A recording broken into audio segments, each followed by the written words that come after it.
Hello students, welcome to MV education services. I am your educator miss Bhavna ma'am. आज हम start करेंगे एक नया जो प्रोग्राम है उसके बारे में। कौन सा प्रोग्राम स्टार्ट करने जा रहे हैं हम लोग? National diabetes control programme. ठीक है, डायबिटीज क्या होती है? एक बीमारी होती है जिसमें क्या है, हमारी बॉडी के अंदर जो ब्लड प्रेजेंट होता है उसके अंदर जो शुगर का लेवल है वो इंक्रीज हो जाता है। ठीक है, तो इसको हम लोग क्या बोलते हैं? Diabetes control programme. कम होना शुगर का या ज्यादा होना, दोनों हमारी बॉडी के लिए बहुत ही बुरी बात होती है। ठीक है, तो इसको कंट्रोल करने के लिए हमने एक प्रोग्राम चलाया, गवर्नमेंट ने एक प्रोग्राम चलाया जिसका नाम क्या रखा? National diabetes control programme. ठीक है, देखते हैं हम लोग इसमें क्या है। During the 7th 5-year plan in 1987 in some districts of Tamil Nadu, Jammu and Kashmir and Karnataka, it is initiated. अब गवर्नमेंट ऑफ इंडिया ने नेशनल कंट्रोल प्रोग्राम को स्टार्ट किया इंडिया के कुछ स्टेट्स में। ठीक है, ड्यूरिंग द 7th जो प्लान बन रहा था, ठीक है, हमारे जो प्लान बनते हैं वो ईयरली प्लान बन रहे थे, तो 5-year प्लान के अंडर में ही आता है। ठीक है, 5 साल के लिए जो प्लान बनते हैं उसके अंदर में जो 7वीं बार बन रहा था उसमें बनाया गया। कौन से सन में? 1987 के अंदर में। कहाँ इसका इम्प्लीमेंटेशन किया इन्होंने किया कश्मीर में, जम्मू कश्मीर में, कर्नाटका में, और कहाँ किया? तमिलनाडु के अंदर में। ठीक है, तो इन्होंने ये प्रोग्राम को अप्लाई करके देखा कि कैसे चल पा रहा है या नहीं चल पा रहा है। ठीक है, तो अब इसके ऑब्जेक्टिव्स हम लोग देखते हैं। ऑब्जेक्टिव्स में फर्स्ट क्या है? टू प्रिवेंट डायबिटीज, मतलब कि डायबिटीज से लोगों को बचाने के लिए। ठीक है, डायबिटीज कंडीशन क्या होती है, कब हमारी बॉडी के अंदर होना स्टार्ट हो जाती है, ये बताने के लिए। ठीक है, तो टू प्रिवेंट डायबिटीज से लोगों को बचाने के लिए स्टार्ट किया गया। सेकंड क्या है?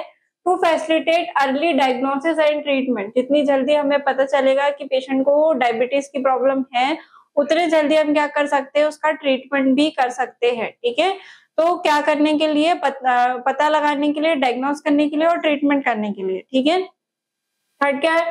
To prevent acute and chronic metabolic, cardiovascular, renal and ocular complication of diabetes. अब डायबिटीज जो होती है वो हमारी बॉडी में कौन से पार्ट्स को मेनली डिफेक्ट करने का काम करती है, कहाँ कहाँ अटैक करती है? तो वो करती है कहाँ पे? मेटाबॉलिक फंक्शन पे। ठीक है, क्योंकि हमारी बॉडी क्या है, प्रॉपर अमाउंट में ग्लूकोजन और इंसुलिन का प्रोडक्शन नहीं हो पा रहा। ठीक है, ये क्या करती है? हमारी बॉडी के अंदर जो शुगर इंटेक होता है उसको तोड़ने का काम करती है। ठीक है, तो ये नहीं कर पा रही, तो इसी की वजह से हमारी ब्लड के अंदर क्या है? शुगर हाई अमाउंट में बढ़ते जा रहा है। ठीक है, और इसकी वजह से क्या हो रहा है? डायबिटीज की प्रॉब्लम होते जा रही है। तो ये क्या करेगी? मेटाबॉलिक एक्टिविटी को भी प्रॉब्लमेटिक करेगी। कार्डियोवास्कुलर सिस्टम में कैसा होगा? ब्लड थिक हो जाएगा, तो थिक होगा तो उसकी वजह से आपका क्या है? कार्डियक एक्टिविटी में भी प्रॉब्लम आती है। इसके साथ में क्या बता रहा है? Renal and ocular complication. आपने सुना होगा कि आईज में प्रॉब्लम होती है। ठीक है, जो डायबिटिक पेशेंट होते हैं उनको आईज में प्रॉब्लम होने लग जाती है, देखने में भी। ठीक है, तो ये क्या हो जाएगा? इसका एक उद्देश्य कि इन प्रॉब्लम्स को भी क्या करना? कम करना थ्रू डायबिटीज को कंट्रोल करके। ठीक है, to provide equal opportunity for physical achievement and academic achievement for diabetic patient. हम जितने भी डायबिटिक पेशेंट उनको पता है, ठीक है, उनके डायबिटीज को कंट्रोल करके उनका जो फिजिकल है, ठीक है, फिजिकल अपीयरेंस है, उसको भी आप क्या रखना? एक हेल्दी वे में रखना। इसके साथ में एकेडमिक अचीवमेंट, अगर कोई बच्चा है पढ़ाई पढ़ता है, ठीक है, और उसको अगर बचपन से ही क्या है डायबिटीज की कंडीशन है, तो उसको भी कंट्रोल में रखते हुए उसको सिखाना कि बेटा इसको मैनेज कैसे करेंगे, वो सिखा करके फिर उसकी वो एकेडमिक अचीवमेंट उसको प्रोवाइड कराना। ठीक है, कि आपको बीमारी है पर उसके साथ में आप अपनी सेहत पे ध्यान दे करके आप जो भी पढ़ना चाहते हैं वो अच्छे से पढ़ सकते हैं। ठीक है, इन सभी चीजों पे ध्यान देना। इसके बाद क्या देख रहे हैं? To provide rehabilitation care to partially और कंप्लीटली हैंडीकैप्ड डायबिटिक पेशेंट। ठीक है, अब यहाँ पे क्या करा जा रहा है? ठीक है, अब रिहैबिलिटेशन केयर मतलब कि क्या देना? हमको एक अच्छी प्रॉपर केयर प्रोवाइड करना। ठीक है, किन लोगों को जो पार्शली और कंप्लीटली हैंडीकैप्ड हो चुके हैं, किसकी वजह से? डायबिटीज कंडीशन की वजह से। ठीक है, हैंडीकैप्ड मतलब किसी के हाथ में प्रॉब्लम हो गई, किसी का पैर नहीं है, तो ये क्या होते हैं? हैंडीकैप्ड लोग बोलते हैं इनको हम लोग। ठीक है, तो उन लोगों को, स्पेशली एबल्ड लोगों को क्या करना? आपको इंफॉर्मेशन प्रोवाइड कराना। ठीक है, इसके बाद में क्या देख रहे हैं? इंटरवेंशन की स्ट्रैटेजीज अब हमारे पास में क्या क्या हो जाएगी? ये क्या थे? ऑब्जेक्टिव्स थे कि क्यों नेशनल डायबिटीज कंट्रोल प्रोग्राम चलाया गया है। अब इसके बाद में क्या देख रहे हैं? Intervention strategies. ठीक है, कौन सी स्ट्रेटेजीज जो है अपनाई जा रही है इस नेशनल प्रोग्राम के अंडर में? तो फर्स्ट क्या देख रहे हैं? Primary prevention focusing on the avoidable risk factors of diabetes through control of recognised risk variables. अब इसमें क्या कर रहे हैं? कंट्रोल कराने का काम कर रहे हैं। डायबिटीज की जो कंडीशन है, जैसे आपको पता है कि आपके जेनेटिक में है, किसी ना किसी को, मदर को, फादर को या आपके ग्रैंड पेरेंट्स में से किसी को भी है, तो उसके लिए आपको पहले से प्रिपेयर रखना, ठीक है। आपको अल्कोहल कंजप्शन नहीं करना, स्मोकिंग नहीं करना, तो ये सारी क्या हो जाती है, प्रिवेंशन हो जाती है। साथ ही में ऐसा हाई अमाउंट में कोई भी शुगर लेवल का इंटेक ज्यादा आपकी बॉडी में ना करना, तो ये क्या हो जाएगा, आपका ऑलरेडी प्रिवेंशन, रिस्क फैक्टर से आप क्या कर रहे हो, बच रहे हो, ठीक है। रिस्क फैक्टर यही होते हैं, अल्कोहल कंजप्शन होता है, स्मोकिंग होता है ना, तो इससे आप क्या करो, बचो, ठीक है। इसके बाद में क्या देख रहे हैं, कौन सी strategy, secondary prevention based on the equity principle through early diagnosis and treatment. जितनी जल्दी हम क्या कर सकते हैं, डायग्नोसिस कर सकते हैं, उतने जल्दी हम लोग ट्रीटमेंट भी प्रोवाइड कर सकते हैं, ठीक है। तो आपको क्या करना, अर्ली डायग्नोसिस, अगर आपको कोई भी डायबिटीज कंडीशन के लक्षण दिखाई दे रहे हैं, जैसे आप क्या कर रहे हो, बार बार टॉयलेट जा रहे हो, ठीक है, तो ये सारी जो लक्षण होते हैं, आपका वेट एकदम से बढ़ रहा है, एकदम से कम हो रहा है, ऐसे अगर आपको लक्षण आपकी बॉडी के अंदर में दिखाई दे रहे हैं, तो आपको क्या करना है, टेस्ट कराना, ठीक है। तो ये क्या हो जाएगा, अर्ली डायग्नोसिस और अर्ली ट्रीटमेंट हो जाएगा, ठीक है। इसके बाद क्या देख रहे हैं, tertiary prevention involving rehabilitation and social reintegration of diabetes, ठीक है। अब इसमें क्या करें, टर्शरी प्रिवेंशन के अंदर अगर आपको पता चल गया कि आपको क्या है, डायबिटीज जैसी कंडीशन अराइज हो चुकी है आपकी बॉडी के अंदर, तो उसके बाद में आप क्या करेंगे, रिहैबिलिटेशन थेरेपीज लेंगे, मतलब कि आपकी ब्लड में जो शुगर का लेवल है उसको मेंटेन रखने के लिए थेरेपी लेंगे। इसके साथ में सोसाइटी के अंदर में जो पेशेंट ऑलरेडी अवेलेबल है, जिनको डायबिटीज कंडीशन है, उनके साथ में बात करके भी थोड़ा सा क्या होता है, हमारी मेंटेलिटी अच्छी हो जाती है, हमारे माइंड में क्या होता है, बूस्टअप होता है कि नहीं, इतनी कोई बड़ी प्रॉब्लम नहीं है, अगर हम हमारी सेहत का ध्यान रखें तो इससे कंट्रोल किया जा सकता है, ठीक है। तो ये क्या आ जाएगा इंटरवेंशन स्ट्रेटेजी के अंदर। फोर्थ क्या है, improving the quality of health care system, ठीक है। अब हेल्थ केयर सिस्टम की जो क्वालिटी है उसको इम्प्रूव करना, ठीक है। अभी तो इजी टेस्ट हो गए, हमारे घर के अंदर भी हम लोग टेस्ट कर सकते हैं ना, जो मशीन आती है उसकी छोटी सी मोबाइल टाइप की एक मशीन, जो छोटा सा नोकिया का मोबाइल होता है वैसी मशीन आती है, उसके अंदर हम क्या करते हैं, एक स्लिट लगाते हैं और फिर क्या करते हैं, खुद ही से हम पेशेंट चेक कर सकते हैं, ठीक है। पिंच करके थोड़ा सा ब्लड निकाल के फिर उस पर अगर ब्लड का एक बूंद गिराओ तो आपको कितनी शुगर लेवल है वो पता चल जाता है। तो इस तरीके से हम क्या कर सकते हैं, हेल्थ केयर को और ज्यादा एक्सट्रीम बढ़ा करके, ठीक है, उसके जो डायरेक्शन है उसमें काम करके हम लोग उनको प्रोवाइड कर सकते हैं, ठीक है। अब ये उनको अचानक से तो आया नहीं होगा, हमने उनको सिखाया होगा, किसी ना किसी हेल्थ केयर वर्कर ने उनको सिखाया होगा कि आपको कैसे अपने डायबिटीज चेक करना है और कैसे आपको पता चलेगा आपका कम कितना होना चाहिए, शुगर का लेवल आपकी बॉडी में कब होना चाहिए, ठीक है। तो और खाना खाने के पहले, खाना खाने के बाद में, तो ये सारी चीजें क्या है, आपको इन्फॉर्म कराते रहना है। इसके बाद क्या देख रहे हैं, identifying the obstacles occurs in implying this programme, ठीक है। पता लगाना कि जब हम इस प्रोग्राम को इम्प्लीमेंट कर रहे हैं, ठीक है, सोसाइटी के अंदर में जा करके उस प्रोग्राम को एक्चुअल में इम्प्लीमेंट कर रहे हैं, ठीक है, उसके ऊपर काम कर रहे हैं, तो हमको कौन सी प्रॉब्लम्स देखने को मिलती है। क्योंकि हम कोई भी काम करने जाते हैं तो क्या होता है, सबसे पहले हमारे दिमाग में आइडिया आता है, फिर उस आइडिया को हम किसी को बताते हैं, फिर उसके बाद में उसको क्या करने जाते हैं, तब एक्चुअल में जो प्रोसीजर होती है वो और जो हमने सोचा था उसमें बहुत डिफरेंस होता है। क्यों डिफरेंस होता है, क्योंकि जब हम कोई काम करने जाते हैं तो उसमें किसी ना किसी तरीके की प्रॉब्लम आती ही है, फिर हम वहां से सीखते हैं और उसके लिए आगे और क्या करते हैं, अच्छा करने का सोचते हैं कि हमें ये पता है पहले प्रॉब्लम आई थी, तो अब हम नेक्स्ट ईयर जब इसी काम को करेंगे तो फिर से वही मिस्टेक हम लोग रिपीट ना करें।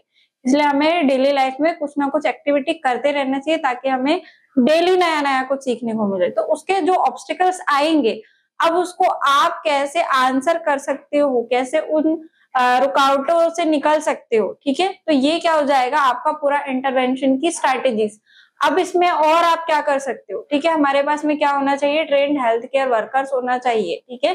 ट्रेन्ड हेल्थ केयर वर्कर्स क्यों होना चाहिए, क्योंकि कोई भी डिसीज कंट्रोल प्रोग्राम अगर आपकी सोसाइटी में इम्प्लीमेंट हुआ है, आ रहा है, और उसके बारे में हेल्थ केयर वर्कर को ही इंफॉर्मेशन नहीं है कि हमारे पास में डायबिटीज का पेशेंट आता है, ठीक है, तो हमको उसको तुरंत में क्या मेडिकेशन प्रोवाइड करनी है, तो क्या होगा, जब तक कि उसको एक अच्छे हॉस्पिटल में लेकर के जाएंगे या सही जगह लेकर के जाएंगे, पेशेंट क्या हो जाएगा, पेशेंट की डेथ हो जाएगी। इसीलिए हम लोग क्या करते हैं, एक लो क्लास के वर्कर तक को ट्रेनिंग दी जाती है अगर वो मेडिकल सेक्टर में है तो, कि आपको तुरंत में क्या करना है, आप अगर अवेलेबल हो तो आप क्या कर सकते हो पेशेंट के लिए, ठीक है। तो ये क्या हो जाएगा, इंटरवेंशन की कुछ स्ट्रैटेजीज हो जाएगी। अब इसके बाद में हम क्या देख रहे हैं, strategies for collecting and analysing information. अब इसके बाद में हम लोग ने इम्प्लीमेंट तो कर दिया, स्ट्रैटेजी भी अपना ली, अब उसका कितना असर पड़ रहा है इसको क्या करना है, उसकी इंफॉर्मेशन लेना और उसको ध्यान में रख करके फिर दूसरी बार में क्या करना, फिर अगले साल जाके इम्प्लीमेंट करना। तो ये बहुत इंपॉर्टेंट होता है। तो इसके लिए हम लोग क्या क्या स्ट्रेटेजीज अपना रहे हैं। फर्स्ट क्या देख रहे हैं, management of diabetes as a whole, ठीक है, मैनेजमेंट करना, ठीक है, मैनेजमेंट पूरा पूरा ऑल ओवर मैनेजमेंट। आपको पेशेंट का पता होना चाहिए कि उसके पेरेंट्स में मतलब पूरी फैमिली हिस्ट्री पता होनी चाहिए कि किसी को भी कहीं डायबिटीज की कंडीशन थी पहले या नहीं थी, कब से पेशेंट को डायबिटीज की कंडीशन होना स्टार्ट हुआ है, पेशेंट क्या खाता है क्या पीता है तब उसकी जो शुगर लेवल है बढ़ जाता है, पेशेंट को पता है कि नहीं है, ठीक है। उसके बाद में आपको उसका मैनेजमेंट कैसे करना है, पेशेंट को चेक करना सिखाना है, डायबिटीज कैसे चेक करते हैं हम, शुगर लेवल कैसे चेक करते हैं। मैनेजमेंट में आप तुरंत में क्या कर सकते हो, कुछ घरेलू उपचार। तो ये क्या हो जाएगा, एक पूरा का पूरा होल मैनेजमेंट आपको ध्यान में रखना है, ठीक है, और ये कितना असरदार है या नहीं है उसके बारे में भी आपको ध्यान रखना है। सेकेंड क्या देख रहे हैं, प्रोग्राम मॉनिटरिंग, ठीक है, अब ये प्रोग्राम का अच्छी तरीके से इम्प्लीमेंटेशन हो रहा है या नहीं हो रहा है, इस पर भी आपको ध्यान रखना है, ठीक है। किसी भी सोसाइटी में किसी भी एरिया में आपने कोई रूल बना दिया, अब वो कितने लोग उस नियम को मान रहे हैं, ठीक है, ये काम पर ध्यान देना इंपॉर्टेंट होता है ताकि आपको पता चले कि आपने जो रूल लगाया है वो सक्सेसफुल है भी या नहीं, ठीक है। कुछ लोग तो नहीं मानेंगे पर कुछ तो मानेंगे, तो उसका परसेंटेज रेट कितना है, ठीक है, वो देखना बहुत जरूरी होता है यहाँ पे। नेक्स्ट क्या देख रहे हैं, systemic gathering of epidemiological data. अब सिस्टमिक एपिडेमियोलॉजी क्या होती है, जितनी भी स्टडी होती है, ठीक है, पूरा का पूरा ऑल ओवर स्टडी मटेरियल के हमने क्या कर दिया, इस प्रोग्राम को लागू कर दिया, ठीक है। नेशनल डायबिटिक कंट्रोल प्रोग्राम आ गया है हमारे यहाँ पे, हमारे शहर में चल रहा है। अब जब से वो चलना स्टार्ट हुआ तब से कितने लोगों को हमने क्या किया है, हमने उस डायबिटीज वाले पेशेंट का एक अलग रजिस्टर है, कितने वो पेशेंट हमारे पास में आए, कितने लोगों को हमने दवाई दी, कितने लोग हमारे पास में हेल्दी निकले, कितने लोगों के डायबिटीज कंट्रोल में। तो ये क्या हो जाएगा, पूरा पूरा सिस्टमिक एपिडेमियोलॉजिकल डाटा किसका, हमारे डायबिटिक कंट्रोल प्रोग्राम का। तो ये रखना हमारे लिए इंपॉर्टेंट हो जाएगा एनालिसिस करते time. Interpretation of diabetic incidence and prevalence tendencies. अब इसके अंदर हम लोग क्या कर रहे हैं, इंटरप्रेट कर रहे हैं, ठीक है, संभावना को बता रहे हैं कि कितने लोग डायबिटीज की जो कंडीशन है वो अराइज हो सकती है उनके अंदर। जैसे कि जो हमारे अल्कोहल पीने वाले लोग हैं, ठीक है, अल्कोहल कंजप्शन करने वाले हमारे एरिया में जितने भी लोग होते हैं, ठीक है, सिगरेट पीने वाले जो लोग होते हैं, स्मोकिंग करने वाले, टोबैको खाने वाले जो लोग होते हैं, हम उनको देख करके पहले ही बता देते हैं कि ये खाना बंद कर दो, नहीं तो आपको कभी ना कभी आगे जाकर के लाइफ में प्रॉब्लम हो सकती है, ठीक है। तो उसका इंटरप्रिटेशन करना मतलब कि हमने संभावना व्यक्त कर दी है, इसके साथ में प्रिवलेंस के लिए हम उनको क्या बता रहे हैं कि आप अभी बंद करो, ये सब खाना अभी कम करो और हेल्दी डाइट लेना स्टार्ट करो, ठीक है। तो ये क्या हो जाएगा, इंटरप्रिटेशन एंड प्रिवलेंस हो जाएगा, ओके। अब इसके बाद में क्या देख रहे हैं हम लोग, फिफ्थ में quality determination of the diabetes care services, ठीक है, क्वालिटी इंश्योर करनी as a health care worker. हमको क्या करना है, जितने भी हमारे पास पेशेंट आते हैं उनको हमेशा हमें क्वालिटी केयर ही देनी है। अगर एक भी पेशेंट हमारे पास में आया है तो हम क्या करते हैं, सबसे पहले उनका वाइटल चेक करते हैं, क्योंकि ये बहुत ही ज्यादा नेसेसरी स्टेप होता है, ठीक है। फर्स्ट स्टेप होता है, नेसेसरी बेसिक स्टेप होता है, हम किसी भी पर्सन को ट्रीट कर रहे हैं उनके ट्रीटमेंट के लिए। तो इसी तरीके से हमें स्टेप बाय स्टेप हर एक पेशेंट को क्या है, क्वालिटी केयर प्रोवाइड करनी है। तो ये क्या हो जाएंगी, कुछ स्ट्रैटेजीज हो जाएगी किसके लिए, इवैल्यूएशन करने के लिए और एनालिसिस करने के लिए। अब इसके बाद में एज अ फार्मासिस्ट आपके क्या क्या रोल रिस्पॉन्सिबिलिटीज होनी चाहिए, ठीक है, सोसाइटी के अंदर में। अभी हमने इतने सारे फार्मासिस्ट के रोल और रिस्पॉन्सिबिलिटीज पढ़ लिए, तो अभी हमें थोड़ा बहुत अंदाजा तो हो गया होगा कि रोल और रिस्पॉन्सिबिलिटी क्या होगी। जो भी कंट्रोल प्रोग्राम आया है उसको क्या करना, सोसाइटी के लोगों को बताना, ठीक है। इसके साथ में उनके कुछ डाउट्स आए हैं तो उनको भी क्लियर करना, उसके रिलेटेड जो भी मेडिकेशन आपके पास में अवेलेबल है वो सोसाइटी में जो भी पेशेंट आता है आपके पास में उसको प्रोवाइड करना, ठीक है। इतने रोल और रिस्पॉन्सिबिलिटी तो हमको पता है, साथ ही में जो भी हमारा हेल्थ केयर वर्कर आपके पास में अवेलेबल है उससे इस प्रोग्राम के बारे में डिस्कस करते रहना और पता लगाते रहना कि आपको क्या है, कोई और नई मशीन या और कोई नई दवाई तो नहीं आई है मार्केट में इसके ट्रीटमेंट के लिए, ठीक है। तो हम लोग देखते हैं इसमें क्या क्या लिखा है, रोल ऑफ फार्मासिस्ट।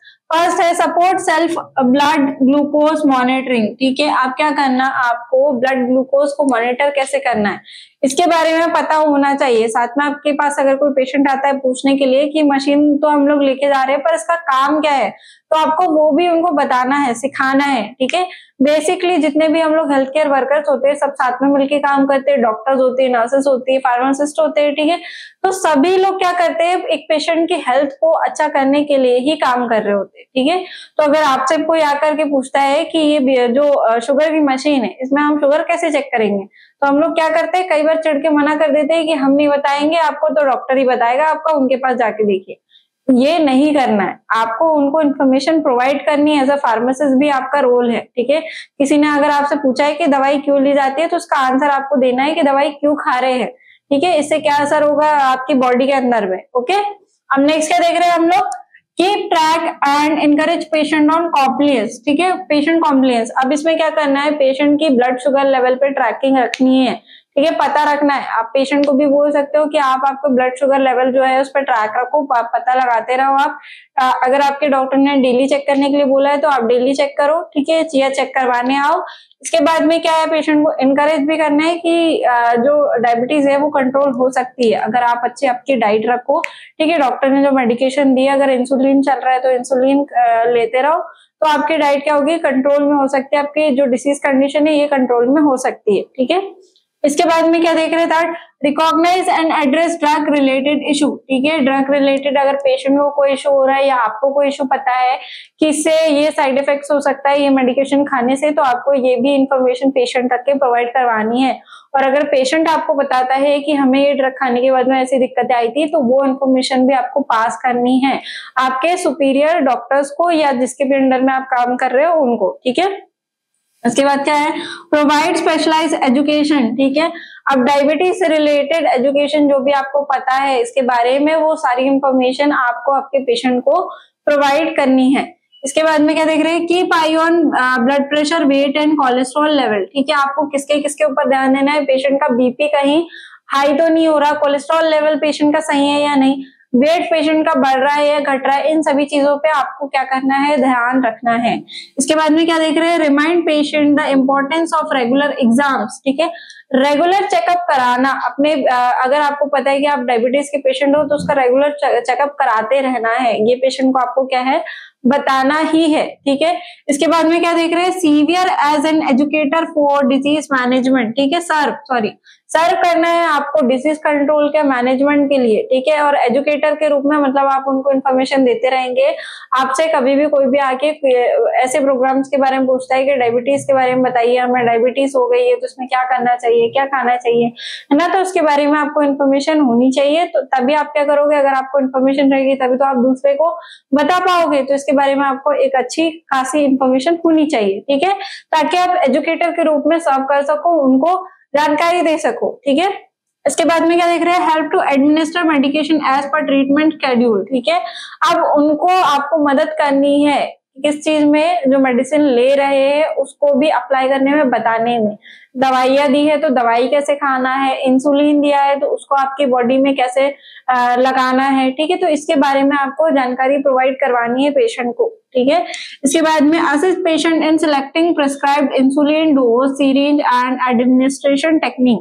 क्योंकि हम क्या करते हैं, अगर पेशेंट को डेली इंसुलिन प्रिस्क्राइब किया है तो पेशेंट डेली हॉस्पिटल भी नहीं आता, या तो फिर क्या है वो लगा भी नहीं सकते। ठीक है, खुद से, तो जो भी उसके आसपास में ऐसा व्यक्ति आपको लग रहा है कि ये लगा सकता है, तो उसको क्या करना, टेक्निक सिखाना कि आपको सिरिंज में इतना इंसुलिन लेना है और इतना आपको बॉडी के इस पार्ट में यहाँ पे इंसुलिन को इंजेक्ट कराना है, और इतना डोज ही कैलकुलेट करके आपको डॉक्टर ने दिया है, तो डेली इतना ही डोज जाएगा, उससे ज्यादा नहीं जाएगा, उससे कम नहीं जाएगा। ठीक है, तो ये इन्फॉर्मेशन भी क्या करना है, आपको प्रोवाइड करानी है। इसके बाद क्या देख रहे हैं, मॉनिटर ड्रग रेजिमेंट। ठीक है, आप जो ड्रग दे रहे हो उसका कितना असर पड़ रहा है पेशेंट की बॉडी पे, इसको भी मॉनिटर करना है। लास्ट क्या है, communicate with health care team member. ठीक है, और कम्युनिकेशन बना के रखना है किससे, हेल्थ केयर टीम मेंबर्स आपके पास में जो भी है, ठीक है, डॉक्टर्स है, नर्सेस है, जिनसे भी इंफॉर्मेशन ले सकते हो आप, सभी से इंफॉर्मेशन लेनी है कि डायबिटीज वाले पेशेंट को हम क्या ट्रीट कर रहे हैं, अभी फिलहाल में हमारे पास ये मेडिकेशन अवेलेबल है, आपने ये लिखी है तो हम कौन सी वाली दे,